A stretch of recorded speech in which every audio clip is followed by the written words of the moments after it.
dites-nous ce que vous savez de la suspension du chef d'arrondissement de Glodibé. Oh, Qui est de votre formation politique? oui, en plus. Non, je pense que c'est probablement, pour moi, le plus gros choc que j'ai pu connaître depuis que je suis député. Parce que cette sanction, à mes yeux, est profondément injuste. Elle est injuste d'abord parce que ce qui est reproché à ce chef d'arrondissement, en tout cas au regard de la demande d'explication qui lui a été adressée par le maire et auquel j'ai eu accès, relevait d'un délit d'opinion. Il n'avait, à mes yeux, commis aucune faute administrative. Il aurait tenu des propos que le maire a considérés comme étant outrageants au régime. Ce qui m'a le plus choqué, c'est que dès que j'ai été informé, je me suis considéré comme je le suis, c'est-à-dire député, membre de la direction exécutive nationale du parti, membre de la conférence des présidents de l'Assemblée nationale. J'ai pris sur moi de contacter tous ceux qui interviennent sur la chaîne décisionnelle, c'est-à-dire le maire, enfin pas le maire, le préfet. Et comme j'avais vu dans la demande d'explication qu'une ampliation, de votre formation politique. Oui, qu'une ampliation avait été faite au président du parti, j'ai rencontré le président du parti. Et dans la foulée, comme il m'a été dit que l'affaire est au niveau de la hiérarchie, j'ai appelé le ministre de la décentralisation. Donc j'estime avoir fait le tour en expliquant que c'était probablement pas la meilleure façon de régler ce problème, qu'il y avait une autre façon de la régler que j'ai proposée, mais je n'ai pas été écouté. Vous avez proposé quoi, vous? Par exemple, que cette affaire ne soit pas ébruitée parce que justement, ça donne un sentiment de division interne à quelques mois d'une élection majeure, qu'on avait besoin plutôt d'être rassemblés parce que je sais, pour avoir côtoyé le président de la République, que son leitmotiv, c'est le rassemblement. Et dans des dossiers beaucoup plus délicats, j'ai vu le président, comment il s'est comporté. Il s'est comporté en tant que responsable rassembleur. Alors, est-ce que c'est un règlement de compte politique? Je ne serais pas loin de le penser. Simplement, si oui ou c'est non. Je ne suis pas loin de le penser parce que je vais vous dire. Non seulement ce garçon a été sanctionné au niveau de l'arrondissement, mais en plus, alors qu'il était en congé professionnel, on l'a relevé de ses fonctions au travail. Comment voulez-vous qu'il le prenne? Comment voulez-vous que sa famille le prenne? Comment voulez-vous que ses amis le prennent? Et ne serait-ce que le Béninois ordinaire le prenne comment? Si après avoir été sanctionné politiquement, en l'enlevant de ses fonctions politiques, on va jusqu'au travail alors qu'il était en congé, lui demander de venir passer service alors qu'il était en congé. Comment tout ce monde l'a déjà pris? Vous êtes à Abomey-Calavi, vous avez... Non, mais évidemment, tout le monde le prend mal. Ah oui? Il y a évidemment ceux à qui ça profite qui applaudissent. C'est toujours comme ça, la vie. Donc, je considère personnellement que mes interventions y ont été infructueuses. Je les regrette.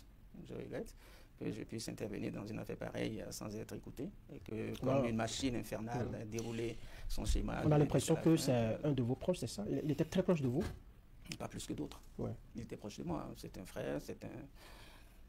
Oui, on est tous Alors, ce qui est distillé dans l'opinion, on dit qu'il a critiqué vertement les actions du gouvernement en tant que membre de la majorité, membre de la mouvance, qu'il ne devait pas le dire en ces termes. Il a eu en quelque sorte la langue trop pendue et ça lui a coûté ce que ça lui a coûté. Moi, je veux bien. Mais quand je vous invite à prendre la demande d'explication et vous regardez ce qu'il lui a reproché. Évidemment, après, j'ai lu qu'il n'a pas dit que ça, il aurait dit autre chose, mais ça, personne ne sait. Ce qu'on sait, c'est ce qui a été consigné dans la demande d'explication. Moi, je m'en tiens rigoureusement à cela. S'il a dit des choses beaucoup plus dangereuses, beaucoup plus graves, qu'on le notifie et qu'on lui demande des explications là-dessus. Quand, par exemple, vous lui demandez, il fait un commentaire sur un post et on trouve que le commentaire, même sans évoquer, c'est un réseau, en plus c'est un réseau dans lequel il n'y a que les conseillers du parti. D'accord, donc ce n'est pas un réseau aussi ouvert que ça. Donc c'est entre eux. Bon, il a pensé à tort qu'il pouvait dire certaines choses entre eux, à tort. Moi aussi, si j'avais été à sa place, je ne les aurais pas dit. Il est clair et c'est net.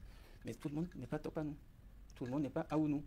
On est d'accord. Donc après, c'est la gestion qu'on fait de ça qui est en cause. Alors comment se fait-il que les personnes que vous avez rencontrées n'aient pas été favorables à votre proposition, qui sont quand même de la même formation politique que vous? Je commence d'abord par le président du parti de l'Union progressiste Le Renouveau. Je ne sais pas. Il m'a dit, lui, qu'il ne voulait pas interférer dans une procédure administrative.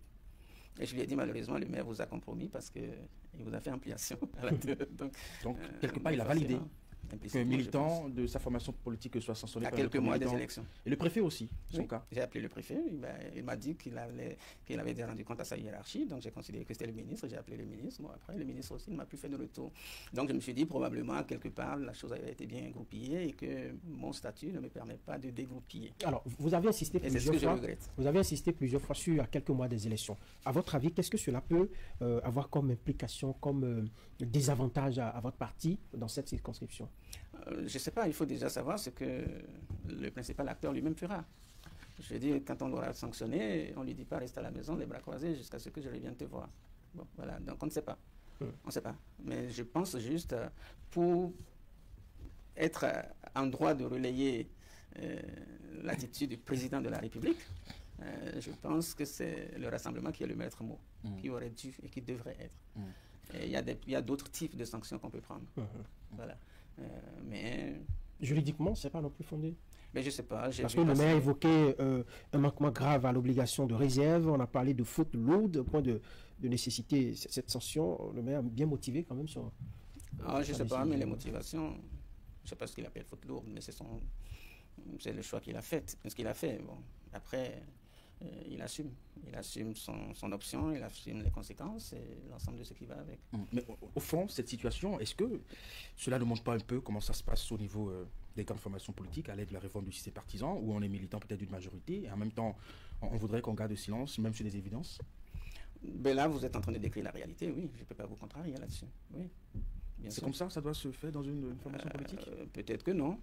Je pense que non, puisque j'ai proposé. Vous êtes dans des peut-être, mais dites-nous réellement. Parce non, que mais si vous ne comprenez pas ma position. On connaît votre franc-parler. Oui, mais si vous ne comprenez pas ce que je dis, les peut-être. Je vous sais aussi suffisamment intelligent pour comprendre ce que je dis quand même. Oui, alors. Dites-nous ce que vous savez de la suspension du chef d'arrondissement de Glodibé.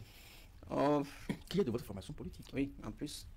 Non, je pense que c'est probablement, pour moi, le plus gros choc que j'ai pu connaître depuis que je suis député. Parce que cette sanction, à mes yeux, est profondément injuste. Elle est injuste d'abord parce que ce qui est reproché à ce chef d'arrondissement, en tout cas au regard de la demande d'explication qui lui a été adressée par le maire et auquel j'ai eu accès, relevait d'un délit d'opinion. Il n'avait, à mes yeux, commis aucune faute administrative. Il aurait tenu des propos que le maire a considérés comme étant outrageants au régime. Ce qui m'a le plus choqué, c'est que dès que j'ai été informé, je me suis considéré comme je le suis, c'est-à-dire député, membre de la direction exécutive nationale du parti, membre de la conférence des présidents de l'Assemblée nationale. J'ai pris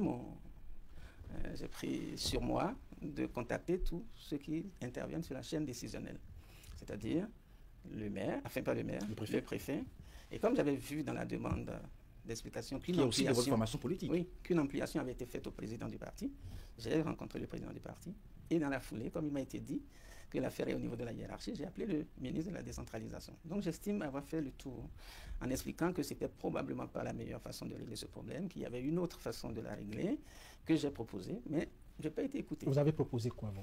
Par exemple, que cette affaire ne soit pas ébruitée parce que justement, ça donne un sentiment de division interne à quelques mois d'une élection majeure, qu'on avait besoin plutôt d'être rassemblés parce que je sais, pour avoir côtoyé le président de la République, que son leitmotiv, c'est le rassemblement. Et dans des dossiers beaucoup plus délicats, j'ai vu le président commencer